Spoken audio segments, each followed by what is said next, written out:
SNL and live innovation. That's what improv is, and that's what sketch is. It's live innovation where we make mistakes. So perfect? No, better. So if you caught SNL a few weeks back when Ryan Gosling was hosting, there was that fun teacher scene with him and player Ashley Padilla.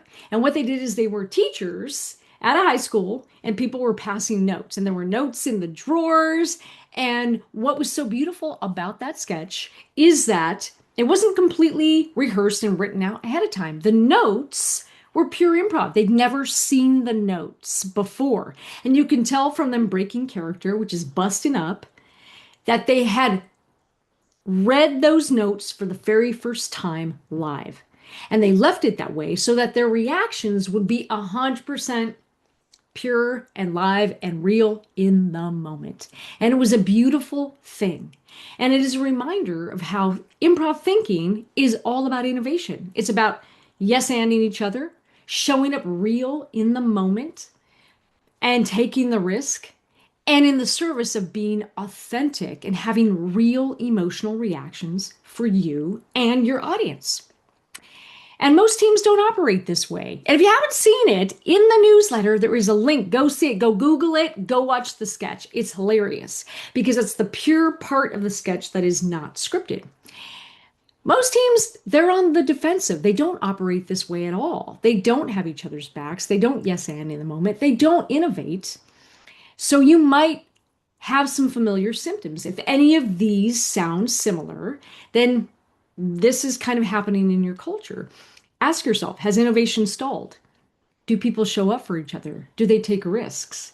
Do people wait for approval versus taking small, smart risks? Do people feel supported? Do you feel supported? Can you laugh at the big things? Can you laugh at the big things? The big challenges that you face? Is there laughter that's healthy, or is there an absence of laughter, or is the laughter polite and measured and controlled? All of these signals point to a culture that says we don't do that here, and people aren't feeling safe. They're not going to tell you.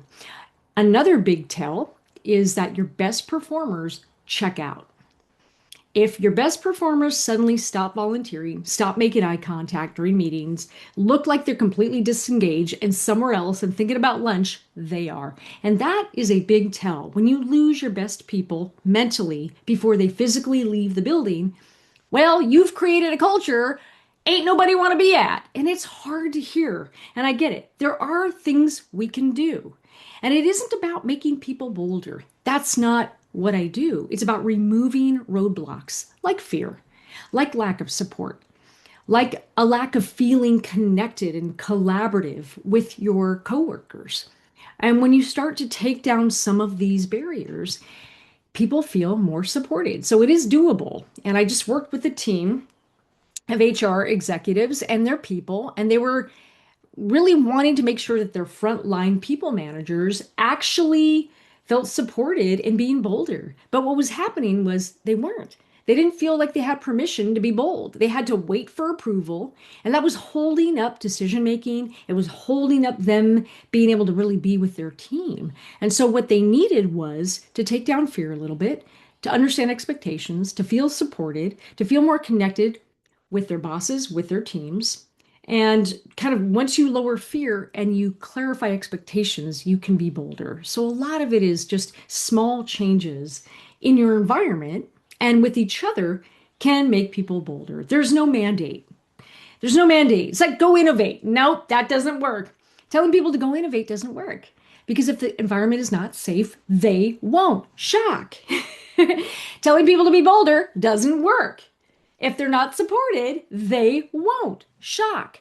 So we can start to take down these things. And that's what this newsletter is about innovation. And here's a bonus. The surprising question that I ask people that reveals how bold your culture is and if you're practicing boldness.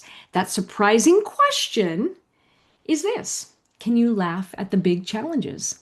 If there are big challenges that nobody touches, nobody laughs at, because it's a sacred cow, there's fear operating in your organization. So look at the laughter. And all the details of how to measure that are in this newsletter. So go ahead and give it a listen to this, and then go read the actual newsletter and pass it on. Friends share and care. So pass it on to everybody else. We'll see you on the next one. All right, everybody, take care.